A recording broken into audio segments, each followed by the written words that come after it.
Ora, então, muito boa tarde a todos. Sejam muito bem-vindos ao primeiro webinar da segunda edição da Academia da Pessoa com Esclerose Múltipla.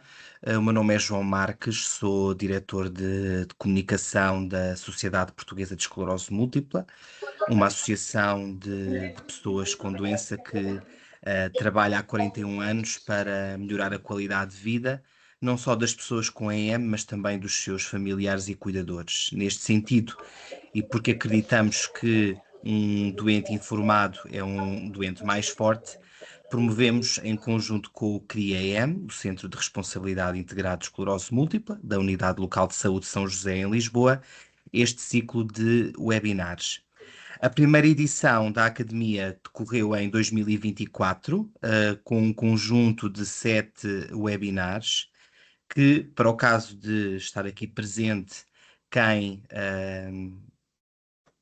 não me estou a conseguir ouvir. Sim, Estamos a ouvir, sim. pronto, há aqui alguém no chat que está a dizer que não consegue ouvir, mas de facto, de resto, todos os participantes estão a ouvir, portanto, poderá ser algum problema específico deste participante. Como estava então a dizer, este ciclo de webinars teve a sua primeira edição no ano de 2024, com um conjunto de 7 webinars, que, caso não tenham tido a oportunidade de assistir, as suas gravações ainda estão disponíveis, e podem ser vistas ou revistas no canal de YouTube da SPEM. Como foi uma experiência tão positiva e tão bem sucedida, decidimos avançar para este segundo ciclo, em 2026, em que os webinars não vão ser 7, vão ser 4, vão realizar-se com uma periodicidade trimestral, sempre com o objetivo de promover a literacia em saúde, capacitar e apoiar as pessoas com EM na gestão da sua condição, bem como os seus familiares e cuidadores, através de informação rigorosa, acessível e orientada para a qualidade de vida de todos. Teremos sempre como oradores profissionais da SPEM e do CRIEM, conforme os temas, profissionais estes com formação específica e experiência comprovada nos temas que vamos abordar. No final de cada sessão, haverá espaço para que os oradores respondam às questões dos participantes. Para uma melhor gestão de tempo, pedíamos que colocassem as vossas questões no chat da plataforma do Teams ao longo da apresentação e no final, então, partilharemos essas questões com os oradores. O tema de hoje é o próprio do CRI-EM, Centro de Responsabilidade Integrado de Esclerose Múltipla, neste caso, focando-se na abordagem multidisciplinar da pessoa com EM. Afinal, o que é o CRI-EM? Como funciona? O que faz desta uma resposta diferente e inovadora no acompanhamento das pessoas com esclerose múltipla? Quais são as suas mais-valias na melhoria dos cuidados de saúde prestados a esta população? Para responder a estas questões, teremos três oradores que são quem melhor nos conseguirá responder a estas questões. O Dr. Carlos Capela, licenciado em Medicina pela Faculdade de Ciências Médicas de Lisboa, da Universidade Nova de Lisboa. Adquiriu o grau de especialista em 2015, após frequentar o internato complementar em Neurologia no Hospital Santo António dos Capuchos, da Unidade Local de Saúde de São José, e onde se diferenciou na área da esclerose múltipla. Foi coordenador da consulta de esclerose múltipla neste hospital entre 2016 e 2022, até ao momento, 4 de dezembro de 2022, em que foi fundado o CRIEM e do qual é diretor. Teremos também connosco a enfermeira Anabela Gama, especialista em saúde mental e psiquiatria desde 1993 e enfermeira gestora desde 1999 e que integra o Conselho de Gestão do CRIEM desde a sua criação. Teremos ainda a doutora Francisca Empis, que possui um mestrado em Gestão e Administração de Serviços de Saúde pela Universidade Pompeu Fabra. Trabalhou como gestora de produção no Hospital dos Lusíadas de Lisboa até 2023 e, desde então, trabalha como gestora de projeto na ULS São José. Agradeço aos três pela disponibilidade em estar aqui presentes e poderem partilhar um pouco daquilo que também é a vossa experiência. E, portanto, vamos começar. Têm então a palavra. Não sei se têm definido quem é que vai começar em primeiro lugar, mas Vou começar dou-vos a eu, vou palavra. começar eu. Muito bem. Estão-me a ouvir bem? Estão-me a ouvir, João? Francisca? Vou ver Sim, bem? sim, sim. Pronto, já estamos aqui, desculpem lá este problema.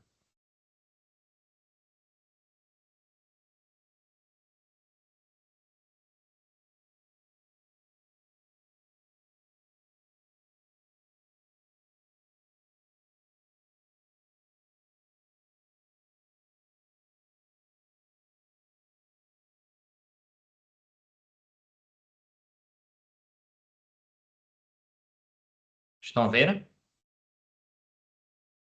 Sim. Agora sim, sim. Já está em apresentação normal. Pronto. Então, boa tarde e peço perdão aqui por esta questão aqui mais informática. Pronto. O que é que nos propusemos? Nós propusemos a fazer uma apresentação e a falar aqui então sobre o querido esclerose múltipla, a sua abordagem multidisciplinar.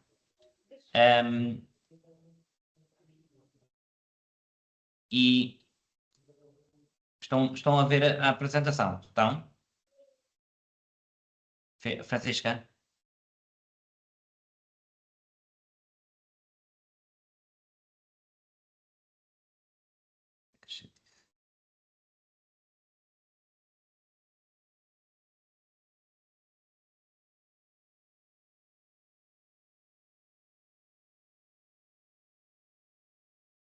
Estão? Estão a ouvir? Não. Pois. Isso, estamos a ouvir, mas estamos é só a ver estão a a ver. webcam, não estamos a ver a apresentação. Eu ponho o ecrã inteiro aqui. Partilhar. E aqui ponho a apresentação. Pronto.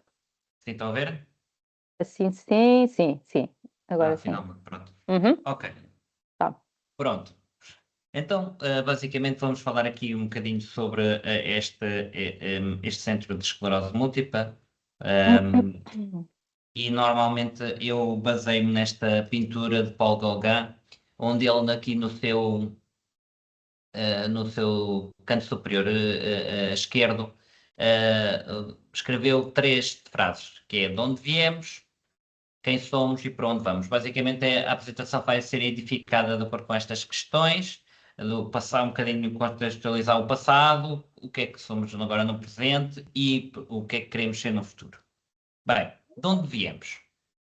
Então, para terem noção, a esclerose múltipla como doença foi descrita na metade do século XIX, inicialmente pela escola alemã e depois pela escola francesa, no qual este nome aqui é importante, Jean-Martin Charcot, que é considerado o pai da neurologia moderna e também foi o responsável pelo nome francês que durante muito tempo esta doença foi conhecida, que era a esclerose em placas disseminadas ou esclerose em placas.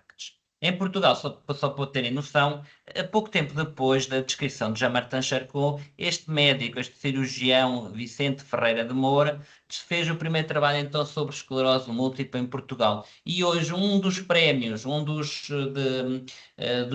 no grupo de estudos da esclerose múltipla, que é um grupo de profissionais dedicados à esclerose múltipla, um dos prémios tem este nome, tem este apelido de Vicente Ferreira de Moura, e é um prémio que, de alguma forma, é um demérito sobre visa distinguir, então, profissionais de saúde que se dedicaram a esta doença. Bem, aqui nos capuchos, os capuchos, a consulta começou um bocadinho antes da aprovação dos primeiros medicamentos da esclerose múltipla, como vem desde a sua descrição até à organização e consultas, passaram muitas décadas, se não centenas de anos. E porquê? Porque a doença estava dentro da neurologia e estava dentro das consultas generalistas, estava dentro da consulta de neurologia geral dos hospitais e não havia uma consulta dedicada. Pronto, na década de 90 do século passado, começou-se a organizar as consultas específicas para esta doença, sobretudo porque os fármacos iriam haver fármacos para esta doença. E aqui nos Capuchos começou em 94 a consulta, já na altura tinha uma visão, foi constituída de uma forma já multidisciplinar, era pela área médica e pela área também de enfermagem, e esta área foi evoluindo, a área da esclerose múltipla foi evoluindo. Em 2009 houve a vontade depois em todos os hospitais do país começaram a surgir consultas de esclerose múltipla e a DGS teve a ideia de, em 2009, começar a diferenciar as consultas de esclerose múltiplas em consultas de esclerose múltipla e estes centros de tratamento de esclerose múltipla. Pronto, o que é que já se começava a pensar? Pensar-se que para ser um centro mais diferenciado teria que haver mais doentes, teria que haver aqui algumas características, nomeadamente acesso a ressonâncias magnéticas, um hospital de dia, uma consulta organizada com registro informático, pelo menos aqui já um neurologista e um enfermeiro com algum tempo semanal especificamente dedicado ao centro de tratamento, como vem. Já havia aqui alguns requisitos, contudo, não foram realmente ambiciosos, podiam ser mais ambiciosos, porque podiam privilegiar a concentração de recursos técnicos e tecnológicos altamente diferenciadas e assim diminuir a quantidade de centros de tratamento e de consultas de esclerose múltipla que existiam pelo país. Bem, como viram, porque os requisitos não eram muito não eram muito elevados, surgiram muitos centros de tratamento de esclerose múltipla e ainda hoje existem, né? Como vem, muitos hospitais são centros de tratamento, portanto tem mais de 50 doentes em tratamento e será que isto fazia sentido? Já não faria muito sentido, porquê? Porque começou a surgir muitos medicamentos de modificadores da doença, como vem, são bastante a área da neurologia, que já tem mais medicamentos de modificadores da doença. E, por outro lado, começava-se a falar nesta estratégia, que é a estratégia de inversão da pirâmide, ou seja, é utilizarmos desde o início os medicamentos mais eficazes desde o início da doença, porque são estes que nos dão melhores outcomes. E, portanto, em 2019 surgiu um artigo bastante importante em que se falava de unidades dedicadas à esclerose múltipla em espaço físico e em profissionais de saúde. E, como bem já apontava para uma visão multidisciplinar, então, da unidade de tratamento de esclerose múltipla, como vem com o doente no centro, claro, e depois com uma equipa core, por neurologistas, por enfermeiros, por farmacêuticos, e depois todas outras equipas multidisciplinares e uns mais colaborações pontuais e algumas mais regulares. Portanto, já era uma visão multidisciplinar à semelhança do que acontecia nas unidades cerebrovasculares. Portanto, já se falava desta questão desde 2019. Existiam vários exemplos de centros assim organizados, nomeadamente podemos ir aqui a Espanha, que é a nossa vizinha a Espanha, existe o SEMCAT, que é um exemplo de um centro de excelência de tratamento de esclerose múltipla, em que tem um edifício, como vem, tem 3 andares, estão a ver? Tem um edifício unicamente dedicado à esclerose múltipla, onde tem a parte da recepção, os gabinetes de consulta, o hospital de dia, tem o piso de baixo aqui, é dedicado à parte da reabilitação, da neuroreabilitação, e tem uma extensa equipa multidisciplinar, quase mais de 80 profissionais de saúde dedicados às várias áreas, disciplinas que são importantes para o tratamento da esclerose múltipla. E, portanto, com isto tudo, referir que foi vontade aqui dos vários profissionais, sobretudo dos neurologistas e dos enfermeiros que constituem a consulta aqui o Centro de Tratamento da Esclerose Múltipla, de evoluirmos e de termos um espaço físico, ter uma equipa dedicada, ou seja, dedicada naquilo a libertar o neurologista e os outros profissionais de outras funções generalistas e, portanto, estar focado apenas na esclerose múltipla, como acontecia aqui no nosso centro, à unidade cerebrovascular. Em muito tempo, eles também têm um espaço físico, têm uma equipa multidisciplinar dedicada. E, portanto, propusemos para ser um centro de responsabilidade integrado, e foi aprovado o nosso Centro de Responsabilidade Integrado em 4 de dezembro de 2022. O dia também é um dia simbólico, porque é o Dia Nacional do Doente com Esclerose Múltipla, e o nosso lema, também já tínhamos um lema, que era fazer diferente com o objetivo de fazer melhor.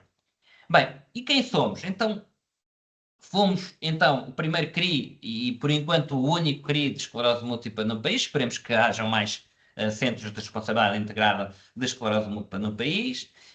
Fomos inaugurados a 4 de dezembro. Temos um espaço próprio, físico, que está configurado para a resposta assistencial em regime de ambulatório, portanto não temos internamento. O internamento continua com a neurologia, no internamento da neurologia, e temos uma equipa multidisciplinar, como já vão ver.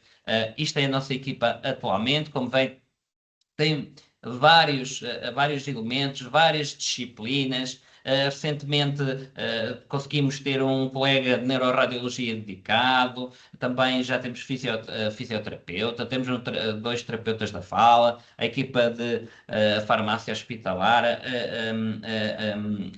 enfermeiras, doutora Francisca, vários médicos, aqui a neuropediatria, um colega de neurologia que se dedica ao equilíbrio, neuropsicologia, outra colega de neurologia, a enfermeira Anabela, Gama, e montes de outros profissionais, incluindo aqui a nutrição, psicólogas, a nutrição, como vem, a enfermagem, a doutora Inês, a nossa assistente social, as nossas administrativas, que são muito importantes na recepção, a Ana e a Sónia, e toda a equipa também de remanescente de enfermagem. Bem, e qual é o nosso objetivo? O nosso objetivo é fornecer todos os cuidados de saúde de que o doente com esclerose múltipla possa necessitar ao longo do seu percurso da doença, e numa abordagem tão multidisciplinar. E agora passo aqui a bola à doutora Francisca. Boa tarde a todos. Obrigada, Dr. Capela. O meu nome é Francisca Empis, sou a gestora do Centro de Responsabilidade Integrado de Esclerose Múltipla desde março de 2024. Eu venho trazer aqui então uma visão aqui a nível mais da gestão e de acompanhamento da atividade, da evolução aqui do nosso CRI desde a sua criação. Este webinar surge aqui num momento importante para o CRI, porque é o fecho do nosso primeiro triênio. Nós iniciámos, lá está, o centro foi criado em dezembro de 2022, iniciámos funções oficialmente a janeiro de 2023, portanto fazemos agora o nosso triênio. Estes modelos de gestão, os centros de responsabilidade integrados, têm estes planos, estes contratos que são feitos a 3 anos, portanto estamos aqui num momento-chave para, e já estamos na redação do plano de atividades do próximo triênio, e é uma boa altura para fazermos então este ponto de situação. Trago aqui um primeiro indicador e a visão da evolução daqui da consulta médica no nosso centro. Vemos que em 2023 realizámos 8.000, quase 9.000 consultas. Em 2024 chegámos quase às 11.000 consultas e fechámos o ano que passou com quase 12.000 consultas. Isto quer dizer que tivemos um crescimento desde a nossa criação, portanto, em 3 anos, e fechando o ano que passou, tivemos um crescimento de 32%, o que me parece que reflete já aqui um bom acompanhamento do que tínhamos previsto inicialmente, e que comprova que a criação destes centros de responsabilidade está à altura dos objetivos que definimos inicialmente. Tenho aqui mais 2 indicadores que eu acho que são importantes, e ainda no slide atrás. Sorry. Sim, consulta médica, pronto. Trazemos aqui o número de teleconsultas, em que andam à ronda de 16% da nossa consulta total, e creio que nós surgimos numa altura em que já foi pós-Covid, mas não foi por isso que não implementámos esta teleconsulta no nosso serviço, que sempre clinicamente é possível.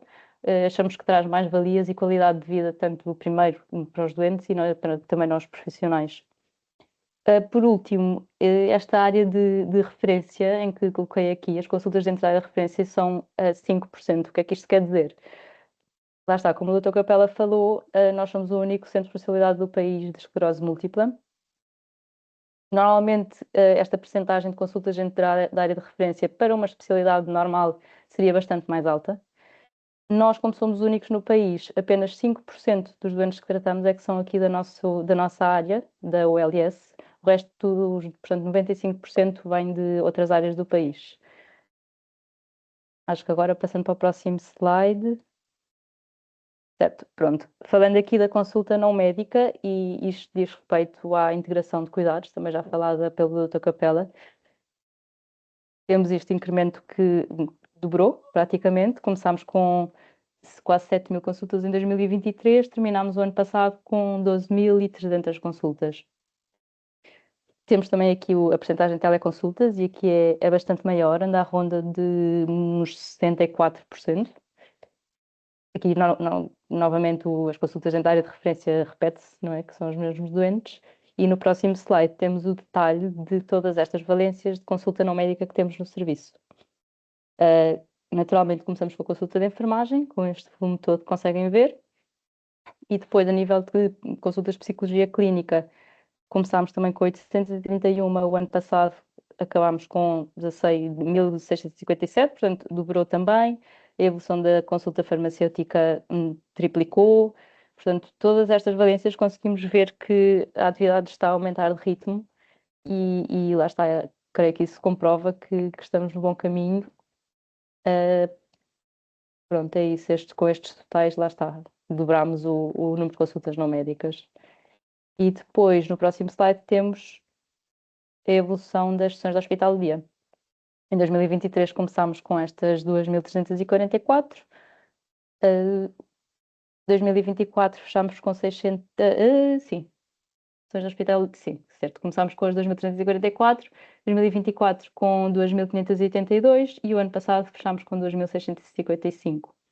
Eu estava aqui a fazer confusão com o número de doentes, que também colocámos aqui a evolução, que em 2023 acompanhávamos 552 doentes em hospital de dia, o ano passado acompanhámos 698 doentes em hospital de dia. Portanto, a nível de atividade e números, creio que isto representa realmente o bom caminho que está a ser traçado e o profissionalismo dos nossos profissionais, a satisfação dos doentes. Portanto, sim, passo a palavra outra vez à doutora Capela para continuar com a apresentação. Obrigado, Francisca. Bem, pronto.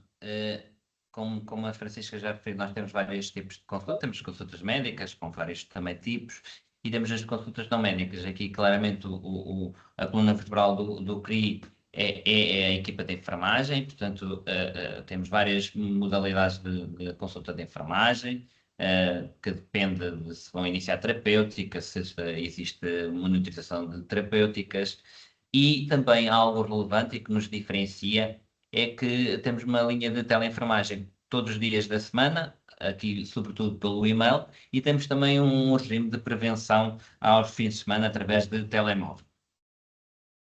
Depois, nas consultas não médicas, as outras que temos, que a Francisca também já mostrou, como bem, temos várias não médicas, desde a psicologia, desde a parte da neuropsicologia, com a sua avaliação, com a parte da reabilitação, a consulta farmacêutica, do serviço social, a nutrição, a perturbação do equilíbrio, que na verdade é médica, mas pronto, é considerada não médica, a fisioterapia, que começámos recentemente, e brevemente também vamos começar com a terapia da fala.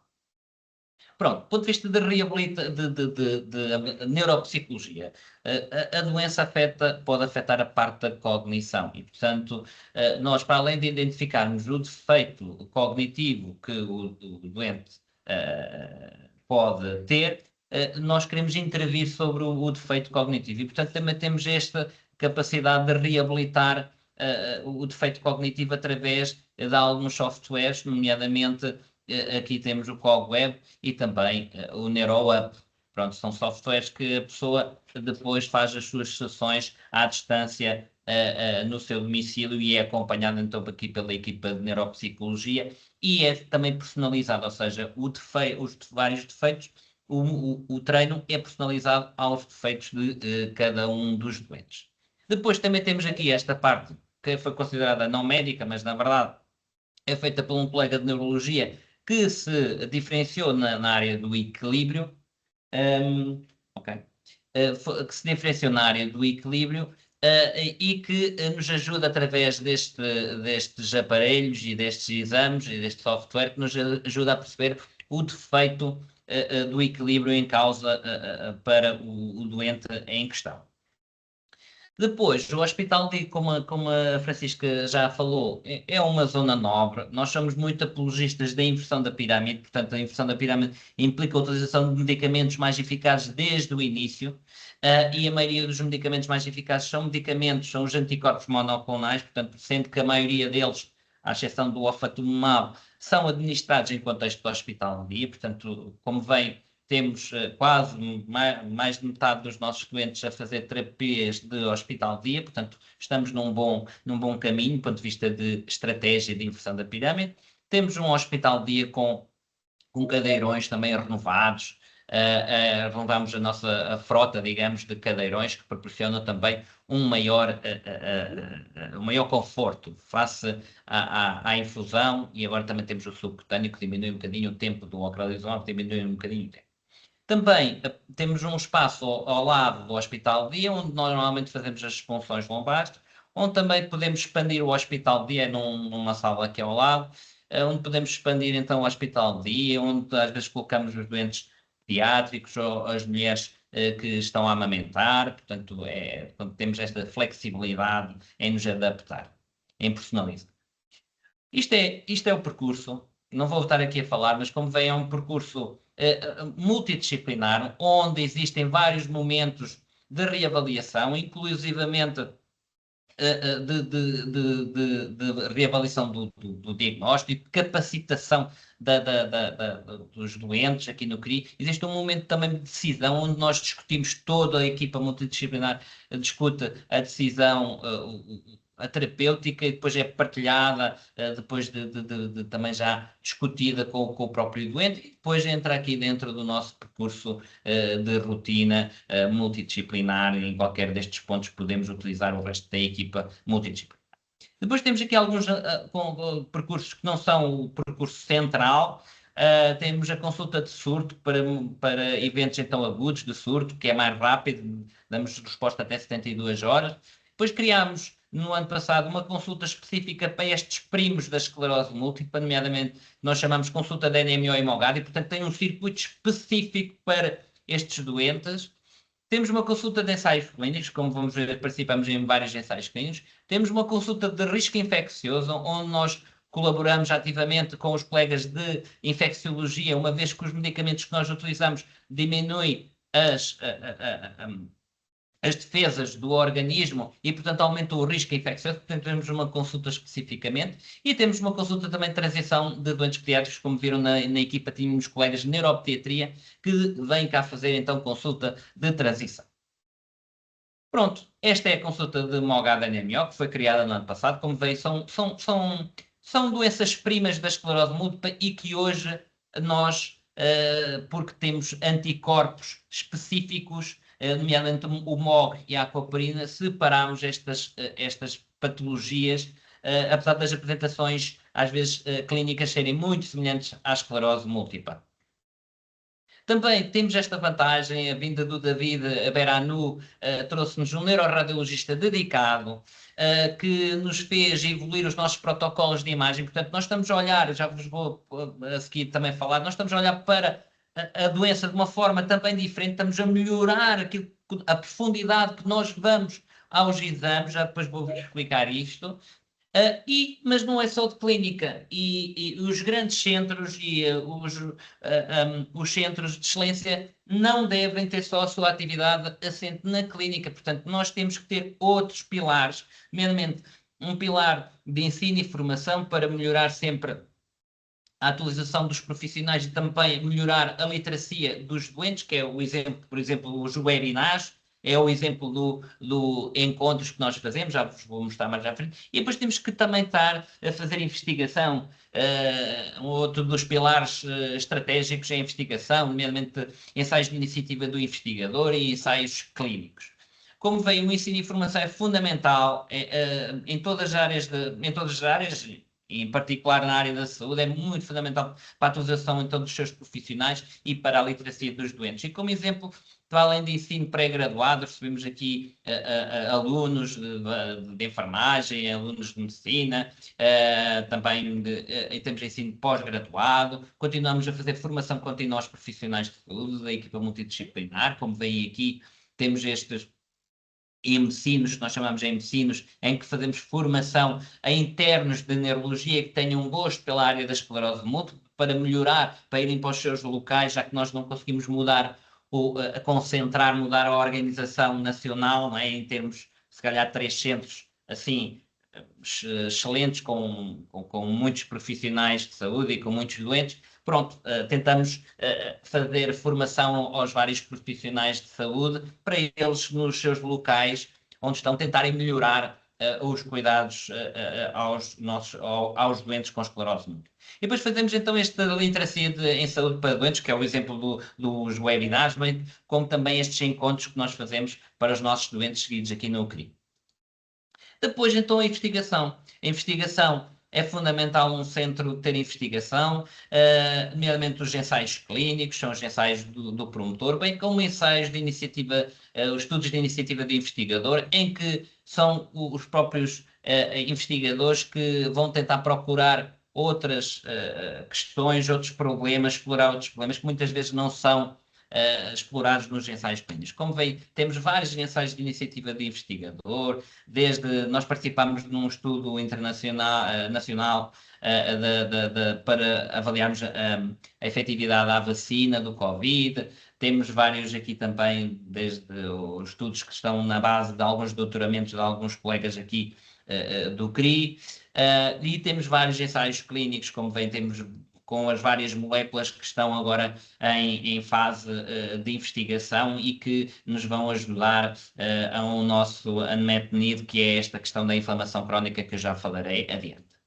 Pronto, e isto resulta em muitas publicações, como veem, também isto é algo que motiva os profissionais de saúde, que também os atrai, que os retém no SNS. O SNS não é só fazer consultas, não é só fazer atos, os profissionais também gostam de fazer investigação, gostam de fazer publicação, gostam de ensinar, e portanto isto também é muito importante para reter os profissionais e muito importante para melhorar também, de alguma forma, isto vai melhorar os cuidados de saúde.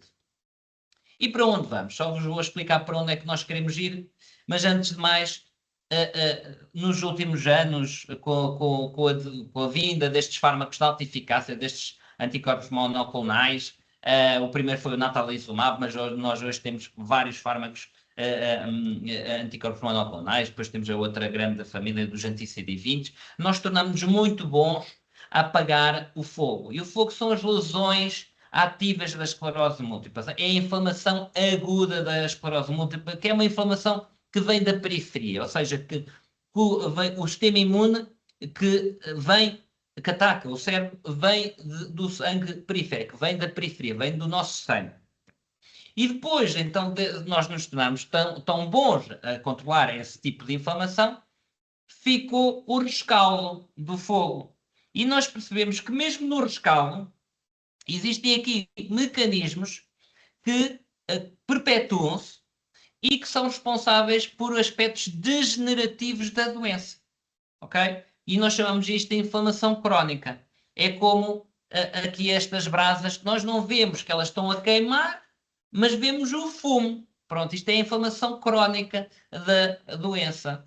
Nomeadamente, temos a inflamação aguda, né? Aqui exemplificando, que vem da periferia, é o sistema imune da periferia que provoca então a lesão aguda, e a ser a lesão aguda responsável pelos surtos ou pela apresentação clínica da doença, muitas vezes que leva ao diagnóstico, ou então por aquelas lesões que a gente vê, as pintas que nós vemos. E depois temos outra inflamação, que é uma inflamação crónica, que tem estas características e cujas células são células residentes do sistema nervoso central, são células que estão dentro do sistema nervoso central e que perpetuam a inflamação, neste caso a inflamação crónica, e que são responsáveis pelo aspecto mais degenerativo da doença. Como veem, quase todos os medicamentos que nós temos atuam aqui, estão na periferia e, portanto, não são muito bons na inflamação crónica, mas vão vir medicamentos brevemente que vão atuar neste componente. Portanto, é só para vos explicar de alguma forma, comparar, que isto comparando a um iceberg, nós antes o que fazíamos era, sobretudo, aquilo que nós víamos, aquilo que estava acima da água, não é? E como sabemos, o iceberg, a maior parte do iceberg está debaixo da água, está debaixo da água.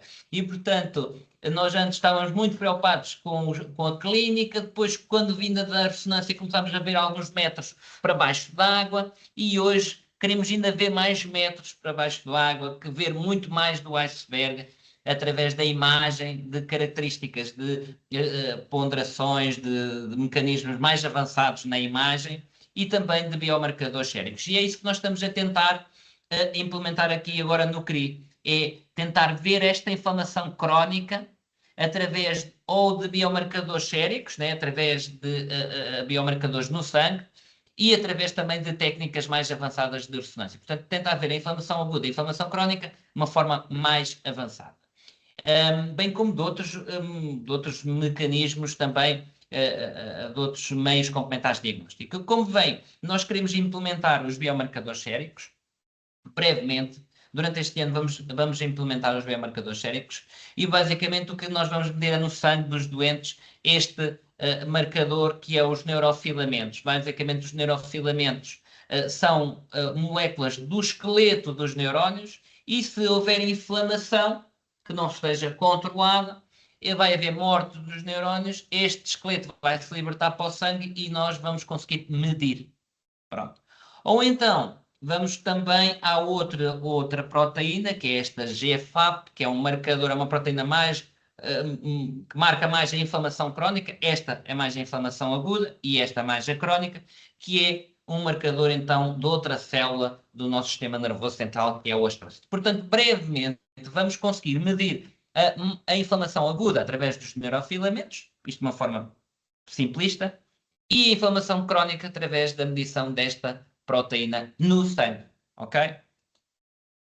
E também estamos a tentar melhorar a nossa performance do ponto de vista imagiológico, ver mais coisas na imagem, nomeadamente estamos à procura destas lesões da inflamação crónica, portanto muitos de vós que estão cá seguidos já começaram a ver nos vossos relatórios lesões crónicas ativas, a ausência de lesões crónicas ativas ou a presença de lesões crónicas ativas. Para além disso, estamos a fazer volumetria, estamos a olhar para o vosso cérebro e estamos a medir o volume, ok? E o que nós queremos é que, entre exames, o volume cerebral acompanhe o envelhecimento, o vosso volume cerebral acompanhe o envelhecimento da população, digamos, normal, ou seja, o envelhecimento normal da população. E, portanto, qual é que é o envelhecimento normal? É anualmente eu não perder mais do que 0,4% ao ano de volume. Portanto, é mais um marcador de controle da doença.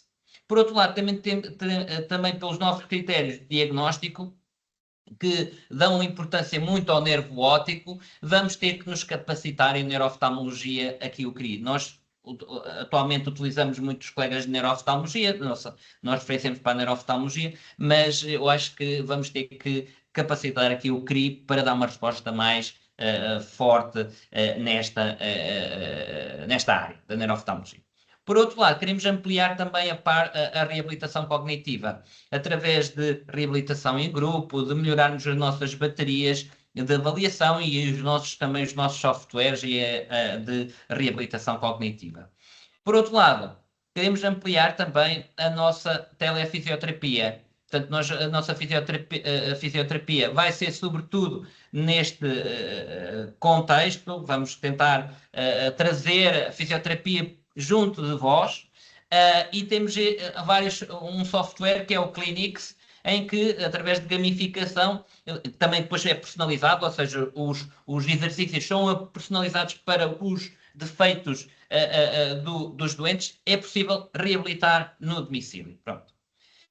E também queremos ampliar e capacitar a nossa consulta de espasticidade, nomeadamente criar uma consulta de espasticidade sobretudo para a toxina botulínica e para a sua administração por via ecográfica aqui no CRI, para melhorar, mais uma vez, melhorar sintomaticamente os doentes com esclerose múltipla, a espasticidade dos doentes. E também gostaríamos, claramente, brevemente, durante este próximo ano, espero que a colega, a Marta Plancha, que é a colega de Ginecologia e Obstetrícia, aceita este desafio, que é criarmos aqui uma consulta de saúde da mulher com o objetivo de nós, como sabem, esta doença afeta sobretudo mulheres, 3 para 1, e muitas mulheres estão em idade reprodutiva e, portanto, torna-se importante nós criarmos uma consulta dedicada à saúde da mulher, nomeadamente ao planeamento familiar,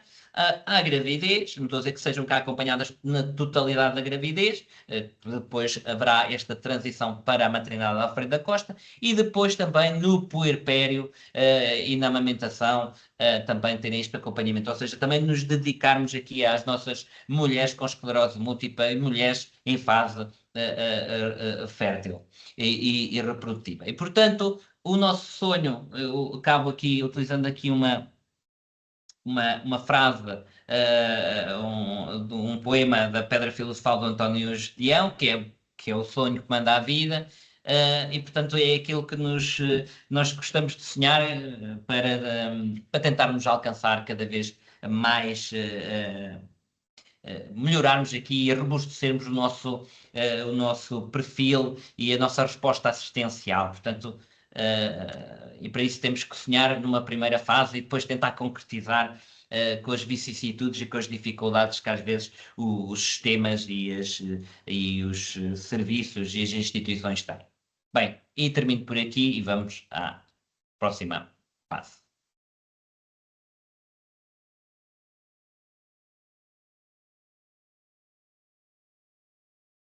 João. Muito obrigado, Dr. Capela. Não sei se teremos ainda a intervenção da enfermeira Anabela Gama. A enfermeira Anabela Gama não terá, não foi chamada, houve aqui uma urgência. Muito bem, ok. Não então vamos passar então à fase das questões. Agradecemos mais uma vez ao Dr. Carlos Capela e à Dra. Francisca Empis pela participação e pelos contributos. Já temos aqui algumas questões através do chat do nosso Teams. Deixa-me só ver se eu consigo arrastar aqui a minha janela para poder ver aqui com mais detalhe as várias questões. Portanto, há aqui algumas questões que têm que ver com o acesso ou a referenciação para determinadas consultas, nomeadamente a consulta de equilíbrio e a e consultas de psicologia, ou seja, algumas pessoas perguntam como é que podem ter acesso a essas consultas. E há aqui uma pessoa, a Marta, que questiona também se é possível explicar melhor a questão da consulta da perturbação de equilíbrio, porque não percebeu muito bem. Pronto, basicamente é isto. Pronto. Antes de mais, tem que ser doentes seguidos por nós, não é? Seguidos aqui no CRI, e portanto, só esses doentes é que nós conseguimos referenciar para estas consultas de psicologia e de perturbação do equilíbrio. A perturbação do equilíbrio é uma consulta importante porque às vezes as alterações do equilíbrio o colega o colega de neurologia utiliza uma expressão, quem tem pulgas pode ter piolhos. Pronto, o que é que isto quer dizer? Que nem tudo o equilíbrio pode ser da doença, ok? E portanto nós temos que perceber se o ouvido, a parte do órgão do equilíbrio também pode estar afetado, ok? Porquê? Porque se também tivermos componente no equilíbrio do ouvido, existe reabilitação para o ouvido. Nós chamamos de reabilitação vestibular. No resto, não temos muito a oferecer para além de algumas medidas farmacológicas da esclerose múltipla, nomeadamente, por exemplo, a fampridina. A fampridina melhora também, para além da marcha, melhora o equilíbrio. Está bem? Portanto, é importante esta avaliação, por um lado, para perceber se a afetação do equilíbrio do doente com esclerose múltipla é só e unicamente exclusiva da doença, da esclerose múltipla, ou existe aqui mais algum sensor, digamos, mais algum órgão afetado, nomeadamente o ouvido, porque aí existe também uma reabilitação específica para este órgão do sentido. Portanto, eu acho que foi esclarecedor relativamente a essa questão. Como é que podem aceder a estas consultas? É junto dos vossos médicos assistentes ou junto também da equipa multiprofissional, nomeadamente das enfermeiras, fazerem chegar estas dúvidas vossas e depois nós referenciamos estes sintomas mais relacionados com o equilíbrio e nós referenciamos para a consulta do equilíbrio. Como é só um colega e o horário de colaboração que ele tem connosco ainda não conseguimos ampliá-lo, não prometo que conseguimos dar uma resposta atempada se forem muita procura, está bem? Portanto, tem noção que também temos algumas limitações, nomeadamente limitações de colaboração, de tempo de horário de colaboração. Mais alguma questão? Obrigado, doutor. Sim, existem aqui algumas questões. Pronto, há aqui outras questões relacionadas ao acesso também também à fisioterapia. Penso que já terá respondido a isso, por isso tem que haver. A consulta de fisioterapia começou recentemente. Pronto, Pronto, nós portanto, não temos mas capacidade, nós certo. vamos ter que fazer uma seleção, ou seja, nós não podemos abarcar todos os doentes a fazer fisioterapia cá. Portanto, vamos ter que Uhum. selecionar determinado perfil de doentes, ok? E vamos investir inicialmente nisso. Quando nós tivermos mais profissionais de saúde, mais fisioterapeutas, mais um fisiatra, etc., nós podemos depois ampliar, porque sempre foi meu objetivo termos cá um ginásio. Pronto, ter cá, como o SEMCAT tem, ter a neuroreabilitação, nós também temos. Mas nesta fase, para iniciarmos com uma única fisioterapeuta, nós não podemos ir a tudo. Portanto, vamos ter que Claro. selecionar. Pronto, serão os vossos médicos a selecionar quais são o perfil dos doentes, está bem? Portanto, nós não podemos nesta fase dar resposta a todo o tipo de fisioterapia, está bem? Ok? Mais aqui duas questões. Se calhar vou juntar aqui duas questões. Portanto, há aqui uma questão muito particular da Ana Conde em relação à sua condição de esclerose múltipla. Ela diz que a ressonância magnética não mostra novas lesões, mas os sintomas continuam a agravar e Pronto. pergunta como é que se pode explicar essa diferença entre o que aparece nas imagens e a progressão que sente. É aquilo que eu estava a dizer, é a inflamação crónica. Nós antes só víamos o fogo e nós só medíamos o fogo. Não, nós só medíamos o fogo, nós andamos só preocupados com o fogo e medíamos o fogo. Hoje estamos a evoluir da maneira, mas nós sabemos que depois de apagar o fogo ficam lá outras coisas. E hoje estamos a tentar avaliar isso, que é esta inflamação crónica. E para isso, é por isto que explica porque é que nós, a medir classicamente aquilo que medíamos, porque o que tu fores fazer com qualquer neuroradiologista e generalista, é mais uma vez isto precisa de dedicação, de subespecialização, porque se forem fazer com um neuroradiologista qualquer, digamos, o que vão ter é o clássico. Vão ter se há mais lesões ou se há lesões a captar gasolínio. Ele não vai medir se das lesões que tu tens, que já clássicas, se existem umas que têm esta inflamação indolente, esta inflamação crónica. Está bem? Nós chamamos lesões crónicas ativas. Portanto, é olhar para as lesões que as pessoas têm e perceber que há umas que são não têm nenhuma atividade e há outras que têm atividade. E esta atividade lenta, indolente, crónica, é aquela imagem da brasa, não é? Que depois do barbecue lá em casa, em que a gente utiliza as brasas, elas estão labaredas e estão muito vermelhas, depois quando acabamos lá o churrasco e as brasas ficam lá, a gente já não vê o fogo e vermelho, mas elas queimam lentamente, é isto, ou seja, a inflamação crónica vai ser responsável por as pessoas sentirem esta progressão de forma lenta, sobretudo é grandemente lenta, mas que é a dissociação, que explica um bocadinho a dissociação entre a pessoa ter uma ressonância que está estável, porque está estável de acordo com as medidas clássicas.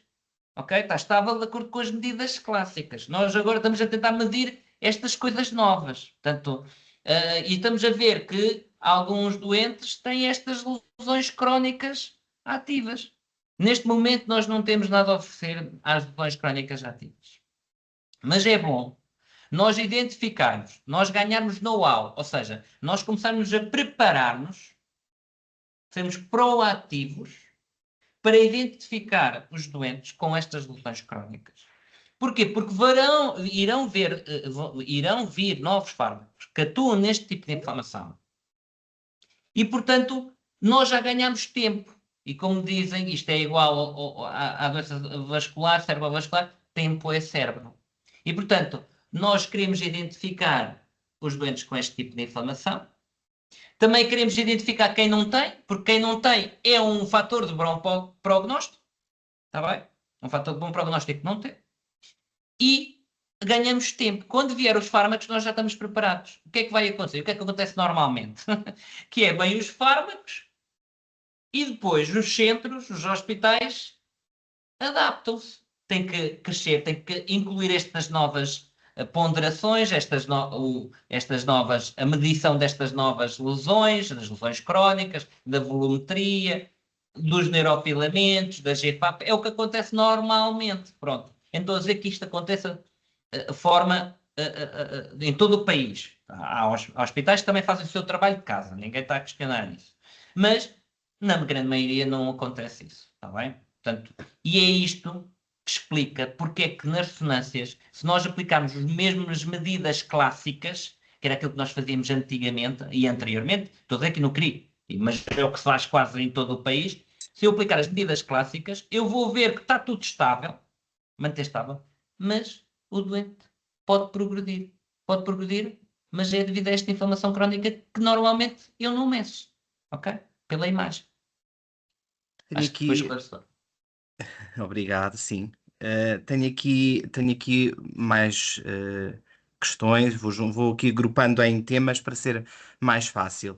A Cristina pergunta de que forma é que as inflamações crónicas a nível intestinal podem influenciar negativamente a EM, e há aqui uma outra pessoa que coloca aqui a questão da consulta de nutrição, da importância da consulta de nutrição.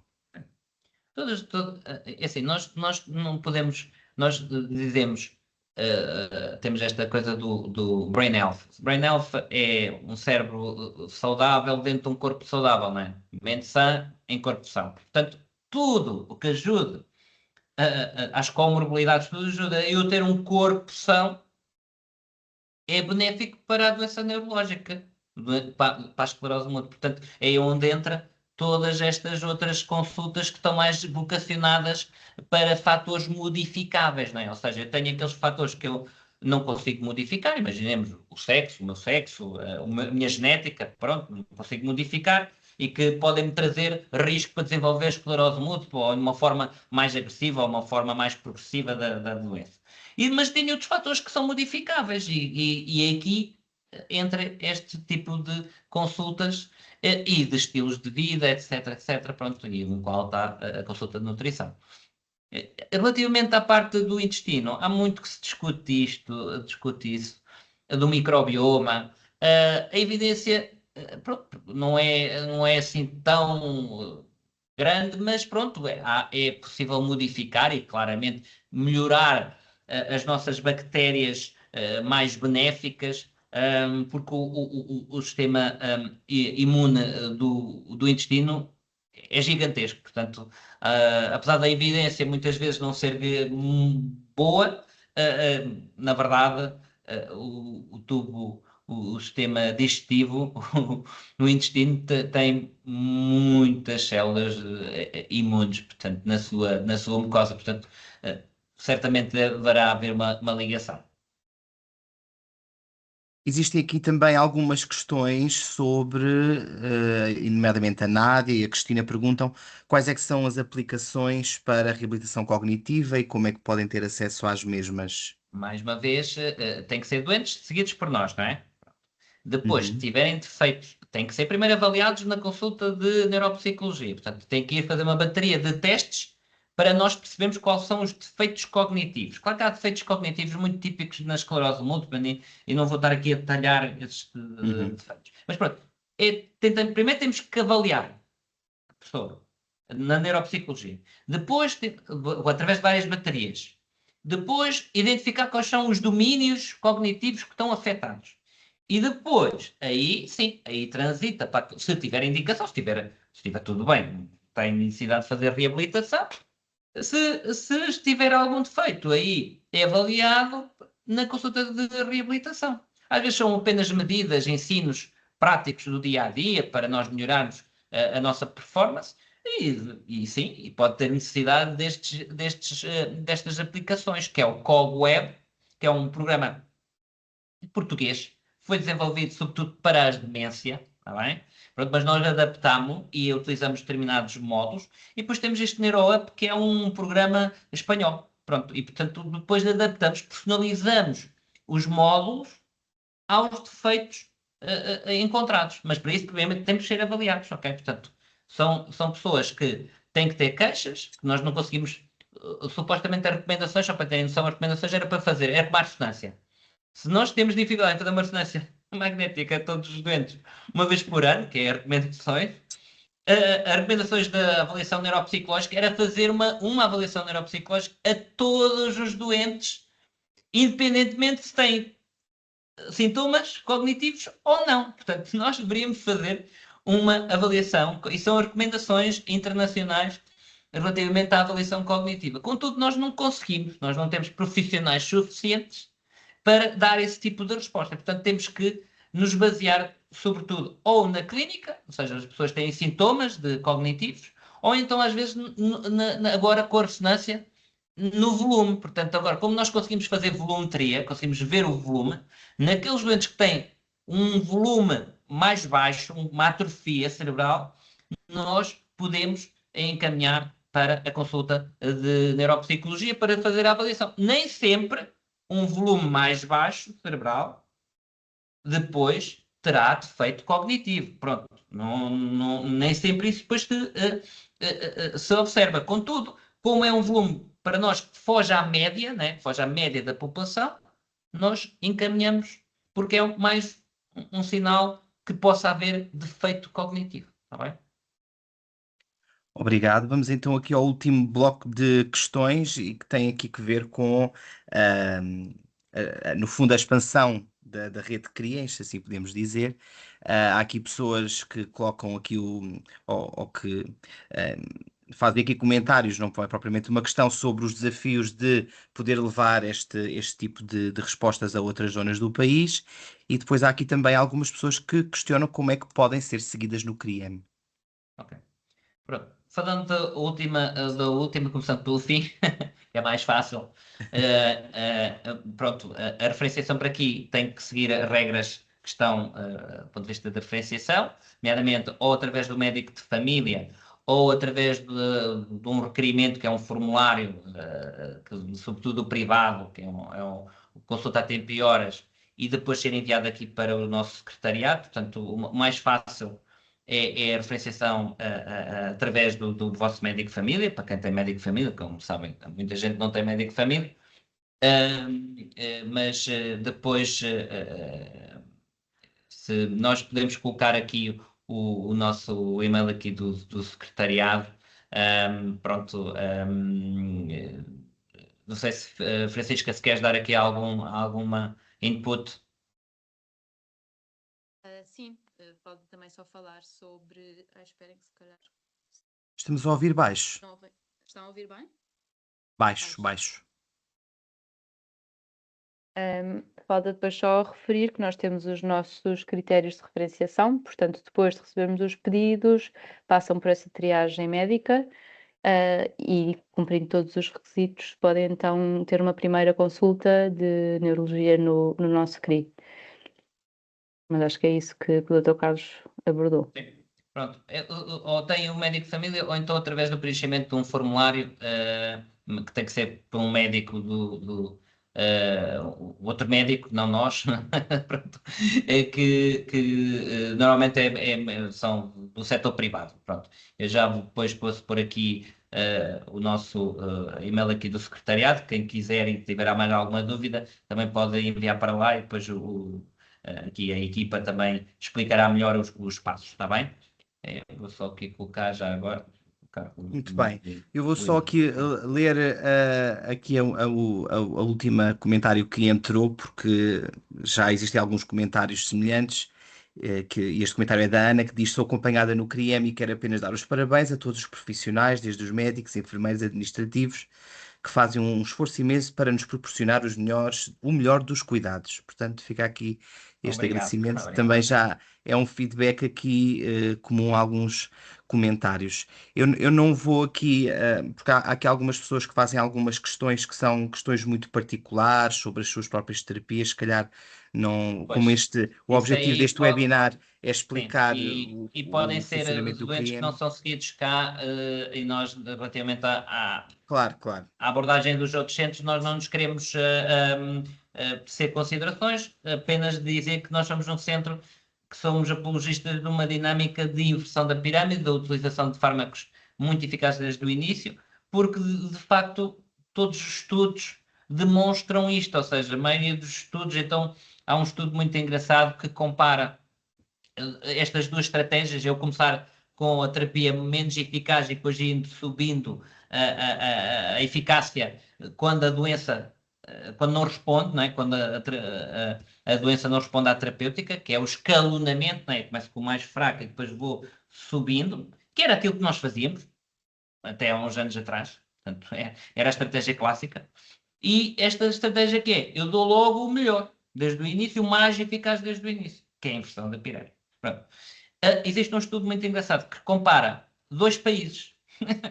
Um país que é a Suécia, que utiliza esta inversão da pirâmide, e o outro país que agora está com problemas com os Estados Unidos da América, que não é a Venezuela, mas é a Dinamarca, que utiliza o escalonamento. Portanto, temos dois países, duas estratégias, e a estratégia da Suécia separa-se logo da estratégia da Dinamarca. Portanto, realmente mostra-se que é esta estratégia mais ganhadora. Por outro lado, para a sociedade, também essa estratégia é a melhor. Porquê? Porque o custo na esclerose múltipla não são só os custos diretos com a medicação. Temos os custos indiretos. E quanto maior incapacidade eu vou ter, mais custos indiretos. E os custos indiretos são cerca de 3 vezes mais do que o custo com a terapia. Pronto, portanto, é bom eu utilizar a melhor terapia para manter a pessoa com menos incapacidade possível, logo desde o início, para não avançar na incapacidade e eu ter maiores custos, do ponto de vista de sociedade. Portanto, de sociedade, isto faz sentido eu apostar as minhas fichas logo no início. Pronto. Relativamente, então, vou só colocar aqui o e-mail do secretariado aqui do CRI. Conseguem ver? Sim. Pronto. Deviam ser comparticipados pelo SNS. Sim, sim, sim. Os custos indiretos, alguns são comparticipados, outros não. Bem, o que eu queria dizer relativamente à outra questão, que era porque é que não existe mais? O CRI é um modelo de gestão. Podemos chamar o que quisermos. Isto é um problema de organização. Porque desde o início criou-se tanta rede, tantas consultas, tantos centros de tratamento. O problema é esse. Não é ser CRI. Nós é CRI porque decidimos ser CRI, o modelo de gestão. Entende? O que nós queremos, o que deve haver são centros de excelência, ou centros de referência, chamem-lhe o que quiserem o nome. Ter 3 no país, por exemplo, não haver mais consultas nem centros de em outros locais. Porquê? Porque aí vamos concentrar doentes, vamos concentrar profissionais, é como as maternidades. O raciocínio é semelhante. Nós preferimos ter várias maternidades pelo país, umas fechadas num dia, outras fechadas no outro, outras fechadas ali. Outras... Eu percebo que do ponto de vista de acesso, de distância, eu entendo. Mas não vai funcionar bem. Não vai funcionar bem. Portanto, eu sou defensor, e não escondo, sou defensor de centros de referência, de concentração, quer de profissionais, quer de doentes. Porque aí é que a estrutura vai se alimentar. Vocês vão ter mais resposta, vão ter pessoas diferenciadas, pessoas dedicadas. Ou seja, nós aqui, os neurologistas, pronto, isto foi uma conquista, mas só para terem noção, eu sou um neurologista que só faço esclerose múltipla e as outras, eu nem sequer faço as outras doenças de MOGAD e anemia, porque há colegas que fazem, porque é um N muito pequeno e, portanto, não vale a pena todos nós fazermos. Mas pronto, eu só faço esclerose múltipla. Eu não faço cefaleias, eu não faço demência, eu não faço epilepsia, eu não faço enfermaria, eu não faço internamento. Como há um ditado popular que diz uma coisa, que é quem toca muitos bois, algum deixa para trás. E, portanto, isto passa por dedicação, por concentração, por criação de centros de referência. Depois, se os centros de referência são CRIs, que é um modelo de gestão, ou não, isso pouco importa. Entendem? O CRI é um modelo de gestão, não é um modelo de qualidade de certificação. Okay? Eu não me importo nada que hajam outros CRIs, mas o mais importante é haver outros, mas poucos, centros de excelência. Por exemplo, um no norte, um no centro e um no sul do país. Ou até mais outro, um quarto, na zona do Algarve e zona ali do Alentejo. Portanto, sou favorável a que hajam concentração. Por exemplo, nós na neurologia temos algumas patologias que já fizeram esse percurso. Nós temos, por exemplo, a epilepsia refratária, só há 3 centros no país, desta 3, calhar 4, centros de epilepsia refratária. A PAF, a polineuropatia amiloidótica familiar, só existe 2 centros no país que tratam doentes. Portanto, temos um no Porto, Santo António, e temos aqui outro em Lisboa, em Santa Maria. Portanto, todos os restos dos doentes que são diagnosticados nos outros hospitais são depois encaminhados. O que é que isto fez? Fez ganhar dedicação, fez ganhar recursos humanos, capacitação desses centros. Está bem? Obrigado, Dr. Carlos Capela, obrigado também à doutora Francisca pelos vossos contributos e os vossos esclarecimentos. Quero agradecer não só a vocês, mas também a todos aqueles que assistiram e que participaram João, neste. João, Sim, deixa-me sim. só dizer aqui uma coisa. Depois, há aqui questões que as pessoas acham que nós não esquecemos as regiões do país. Depois, a maneira de funcionar pode ser muito dispara. Imaginemos, é preferível ter um centro especializado e ser os profissionais desse centro, por exemplo, a deslocarem-se a Évora e fazerem lá a consulta, perceber quais são os doentes que eu consigo aqui gerir e aqueles que eu tenho que trazer para o centro mais diferenciado, do que ao contrário, ok? Porque normalmente não acontece essa referenciação. Portanto, há muitas modalidades depois de funcionar, porque estão aqui a dizer, depois o interior fica esquecido. Não. Depois a implementação, o que temos é que concentrar. Depois a maneira como depois nós chegamos ao Algarve, ao Alentejo, a Santarém, o que for, pronto. Aí pode diferir de centro de excelência para centro de excelência, mas eu acho que o ganho vai ser melhor, porque pode-se funcionar num sistema das equipas se deslocarem aos locais e fazer uma melhor, digamos, um rastreio, uma triagem, digamos, de quais os doentes que consegue-se à distância gerir naquele hospital menos diferenciado, não é? Mais distrital, e saber quais aqueles doentes que não estão lá, não existe as valências que eu quero oferecer àquele doente em particular. E esse doente, sim, esse doente tem que vir ao centro mais robustecido e ao hospital mais central, mais terciário, está bem? Portanto, há aqui depois muitos modelos para funcionar, está bem? Obrigado. Claro, dependendo destas questões todas de mobilidade, claramente, isto está pensado, não está. Isto é como muitas coisas na área da saúde. Diagnósticos, há muitos, depois falta o resto. Falta intervenção. Existe mais alguma questão? Não? Irei explicar, Cristina, qual é que é o próximo encontro. Então, mais uma vez agradecemos a todos aqueles que interviram e agradecemos também a todos os participantes. Recordamos que estes webinars vão ter uma periodicidade trimestral, ok? O próximo será no dia 17 de abril, à mesma hora, portanto às 18 horas. O tema tem a ver com a medicação, o tema será biosimilares, compreender para confiar. Para abordar este tema, contaremos com a doutora Celina Rodrigues e a doutora Carla Arriegas, ambas do CRIEM. Em breve iremos disponibilizar o link para a inscrição e iremos fazer a divulgação também através dos canais de comunicação, tanto da SPEM como do CRIEM.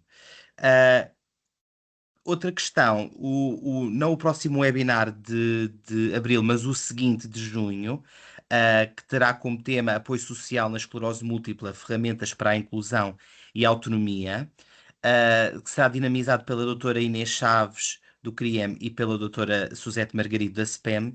Elas pediram para partilhar convosco um questionário que eu estou a colocar neste momento no chat e que pedimos que, se possível, possam responder a este questionário. No fundo, o objetivo é fazer um levantamento das dúvidas, das necessidades que têm em matéria de direitos, em matéria de respostas sociais, para que, quando for esse webinar, que é o terceiro, será em junho, possam vir com todas as respostas que precisem. Portanto, pedimos aqui a vossa colaboração. O formulário está disponível aqui no chat, eventualmente depois também vos será enviado via e-mail. Portanto, da nossa parte é tudo. Marcamos então o próximo encontro no dia 17 de abril. Desejamos uma boa noite e um bom fim de semana. Muito obrigada. Bom fim de semana. Obrigado. Obrigada. Boa tarde a todos.